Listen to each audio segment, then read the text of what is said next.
Young and Restless had jaws dropping with FLix quickie trial this week. I got a little ranty about it below. Read my take and get the scoop on what's coming up. Second time's the charm. Billy playing both sides of the fence adds an ounce or two of intrigue to the story of Diane and the Abbotts, which has otherwise jumped the shark. Which way will he go? I'm waiting to see if he loops Jack in on Ashley offering to let him run Jabot. That will be the tell.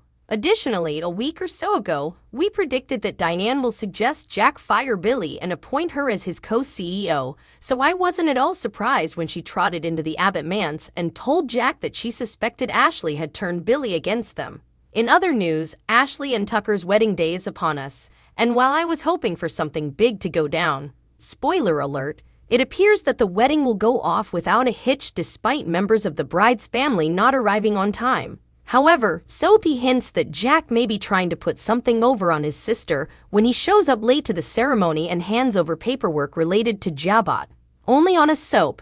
In other Diane-related commentary, FLix got her day in court after trying to frame her nemesis for murder, and how ridiculous was that? Only on a soap can you decide to accept a plea deal, ask to see a judge immediately, have that request granted instantly, and find out later that same day that the judge is giving you probation on a murder charge because you gave a tearful, heartfelt speech and a shifty guy gave a statement. The writer couldn't even be bothered to make a cliffhanger out of the sentencing, let alone give us a payoff in this botched from the beginning storyline. Stafford's performances aside, this story has been a straight mess from the moment it kicked off with Jack being unable to forgive FLix for rubbing Diane's nose in their lovemaking while simultaneously forgiving Diane for abandoning their son.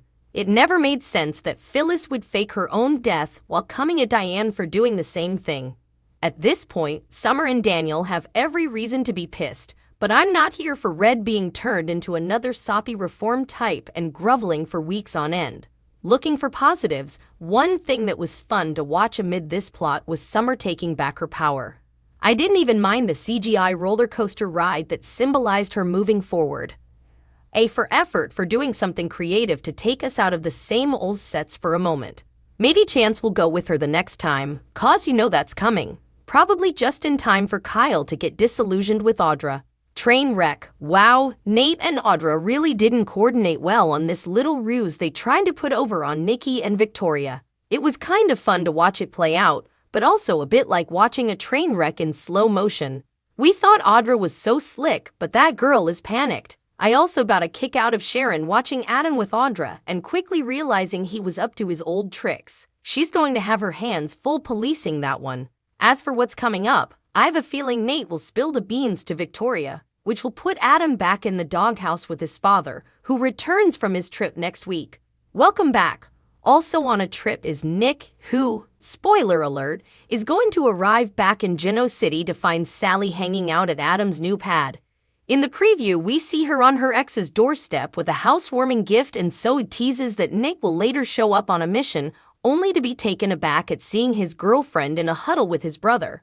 The beginning of the end. This is my opinion. Feel free to voice your thoughts on this week's Young and Restless in the comment section.